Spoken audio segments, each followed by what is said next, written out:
Sunan Gresik, sang penyelamat gadis cantik ketika berdakwah. Sunan Gresik atau yang lebih dikenal di kalangan masyarakat adalah Syekh Maulana Malik Ibrahim. Sunan Gresik merupakan salah satu dari wali songo yang menurut sejarah merupakan orang pertama yang menyebarkan agama Islam di tanah Jawa dan merupakan senior dari 8 wali lainnya. Syekh Maulana Malik Ibrahim menurut beberapa sejarah terkenal dengan sebutan kakek bantal dan Syekh Maghribi. Beliau merupakan orang ahli dalam bidang tata negara. Beliau berasal dari Iran, ada yang mengatakan dari Gujarat dan Arab, dan di Wikipedia berasal dari provinsi Samarkand, Uzbekistan.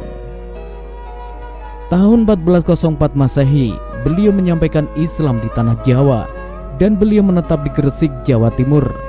Dan beliau wafat pada hari Senin tanggal 12 Rabiul Awal tahun 822 Hijriah atau bertepatan dengan 7 April 1419. Beliau dikebumikan di Desa Gapura Kusilo, Gresik. Beliau dalam menyampaikan ajaran Islam di Gresik. Pada waktu itu masyarakat yang masih menganut agama Hindu-Buddha. Beliau tentu tidak langsung mengajarkan agama Islam, akan tetapi beliau lebih dulu berbaur dengan masyarakat dan beradaptasi tanpa merusakkan ataupun menentang agama mereka. Beliau dalam menyampaikan agama Islam dengan ajaran Islam sendiri, yakni dengan lemah lembut, sopan dalam berbicara kepada masyarakat, santun kepada fakir miskin dan menghargainya kepada orang yang lebih tua, serta menyayanginya kepada yang lebih muda. Pertama-tama beliau sering bilang kepada masyarakat bahwa di dalam Islam tidak memandang perbedaan, baik dalam agama, etnis, suku ataupun budaya.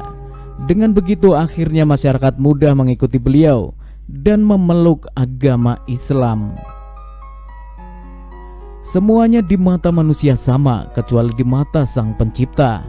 Sama dalam artian masyarakat kecil dan besar adalah mendapatkan hak sama, sama rata, sama rasa. Sekecil apapun kedudukan manusia sangat boleh, dan Islam sendiri memperbolehkan masyarakat kecil berbaur dengan masyarakat yang kedudukannya jauh lebih tinggi. Orang-orang yang menganut agama Hindu-Buddha ketika itu langsung merasa puas dan bangga terhadap ucapan beliau. Seakan-akan orang Hindu pada waktu sudah memiliki pembela atas hak asasinya dalam berkemanusiaan. Dengan sukarela, rendah hati dan rela hati orang-orang ketika itu berbondong-bondong memeluk agama Islam. Pada suatu hari beliau mendengar kabar melalui berita bahwa di suatu daerah ada bencana. Mendengar berita itu, beliau bersama 5 murid-muridnya menuju ke tempat itu untuk membagikan bantuan kepada para korban bencana yang menderita. Setelah itu beliau masih mengelilingi tempat bencana dan terus berjalan bersama para muridnya. Barangkali masih ada para korban yang tidak kebagian bantuan. Dalam perjalanannya akhirnya beliau melihat orang banyak yang berkerumunan. Lalu beliau mendekati orang banyak itu bersama muridnya. Beliau dengan muridnya berada di belakang orang banyak itu. Di tempat itu ternyata beliau melihat gadis ayu berpakaian putih yang sedang berada di suatu panggung yang terbuat dari tumpukan batu-batu. Gadis itu dipegang oleh 2 orang lelaki yang kelihatannya amat kejam, dan di depannya ada orang tua yang memegang tongkat. Gadis itu sebenarnya meringis ketakutan dan meronta-ronta agar bisa lepas dari pegangan 2 pria kuat itu. Beliau setiba di tempat menanyakan hal itu kepada orang banyak.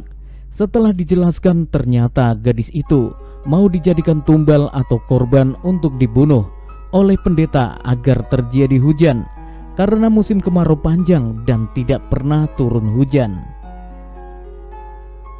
Beliau hanya menganggukkan kepalanya saja mendengar penjelasan itu. Namun hatinya berkata, kejamnya kezaliman itu, itulah perbuatan mereka yang belum mengenal Tuhan alam semesta. Sang pendeta pun siap mengeksekusi gadis ayu itu. Melihat itu, Sunan Gresik atau Syekh Maulana Malik Ibrahim mencoba mencegahnya lewat kata-kata cegahan dari arah kejauhan, yakni di belakang orang banyak. Akhirnya sang pendeta itu tidak bisa berbuat apa-apa, acuh saja. Ketika belatinya hendak sampai ke badan gadis ayu itu, ia tak kuasa menahan berat belatinya seperti dihadang dan terhalang oleh lempengan besi tebal.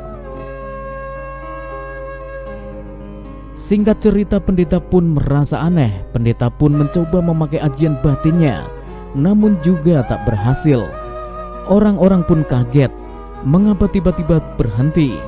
Pendeta tua itu akhirnya melihat ke semua orang dan akhirnya melihat Syekh Maulana Malik Ibrahim. Pendeta itu marah dan beliau meminta maaf, bukan maksud mengganggu. Hanya saja beliau bertanya, apa maksud hal ini dilakukan?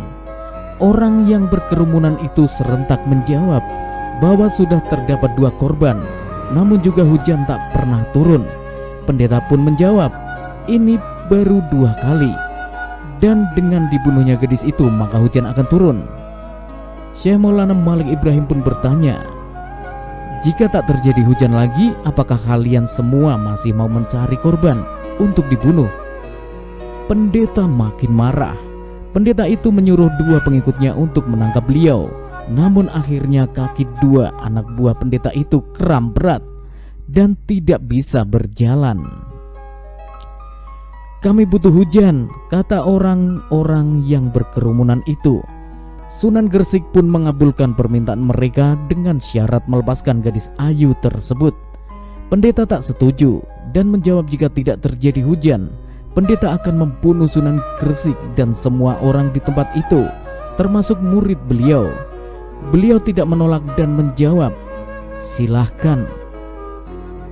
Akhirnya beliau bersama muridnya melakukan sholat sunnah. Selesai sholat sunnah, awan mulai menghitam tebal dan akhirnya hujan turun. Orang-orang yang membutuhkan hujan itu sangat gembira dengan turunnya hujan. Pendeta akhirnya merasa iri dan meninggalkan tempat itu tanpa sebutir kata. Dan pada akhirnya bebaslah gadis itu. Orang-orang banyak itu bersujud dan menyembah beliau, namun beliau menyuruhnya bangun, karena sesama manusia tidak boleh menyembah manusia. Rasa terima kasih akhirnya dikeluarkan oleh orang-orang itu, dan beliau berkata, ilmu itu hanya ada pada agama Islam. Jika ingin tahu ilmunya, ingin hujan tanpa ada korban, kalian harus mengenal Allah dahulu. Disitulah orang-orang mengikuti beliau dan memeluk agama Islam. Wallahu a'lam.